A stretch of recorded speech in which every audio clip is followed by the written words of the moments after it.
চররুইতা বাজারবাসী, আপনারা জানেন আগামী জাতীয় সংসদ নির্বাচন ফেব্রুয়ারি মাসের প্রথমার্ধে অনুষ্ঠিত হবে ইনশাআল্লাহ।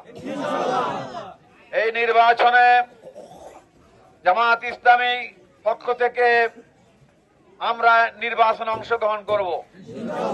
শুধু লক্ষ্মীপুর নয়, সারা বাংলাদেশের 300টি আসনে সকল ইসলামী দলগুলি ঐক্যবদ্ধ হয়ে এই নির্বাচনে অংশগ্রহণ করবে। তারই অংশ হিসাবে লক্ষ্মীপুর 2 নির্বাচনী এলাকায় আমি আপনাদের এই এলাকার সন্তান, দীর্ঘ 39 বছর রসুলগঞ্জ বহুমুখী উচ্চ বিদ্যালয়ের শিক্ষকতা পেশায় ছিলাম, এখন অবসরপ্রাপ্ত। আমি আপনাদের সামনে হাজির হয়েছি আগামী দিনে কিভাবে আমরা এই দেশ পরিচালনা করব এবং এই এলাকায় কি কি কাজকর্ম আমরা হাতে নেব। প্রিয় ভাইয়েরা আমার, যারা এলাকায় আমাকে চিনেন জানেন, অধিকাংশ ব্যক্তি আমাকে চিনেন।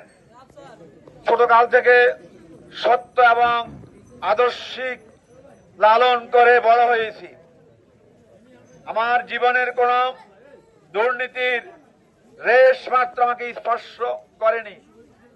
দীর্ঘ শিক্ষকতা জীবনে ক্লাসে পাঠদানের মাধ্যমে আমি আমার দায়িত্ব যথাযথ পালন করার চেষ্টা করেছি।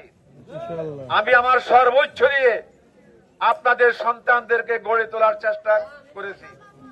আশা করি আপনারা তা স্বীকার করবেন। এখানেও আমার অনেক ছাত্র উপস্থিত আছেন, অনেক ছাত্রের বাবা আছেন। আমি আপনাদের উদ্দেশ্যে বলতে চাই, বাংলাদেশের প্রধান সমস্যা হলো দুর্নীতি। আমরা সরকার গঠন করলে কিংবা আপনারা আমাকে নির্বাচিত করলে আমরা দুর্নীতি সম্পূর্ণরূপে দূর করার জন্য প্রতিশ্রুতিবদ্ধ হচ্ছি। আপনারা জানেন বাংলাদেশে রাজনীতিতে চলছে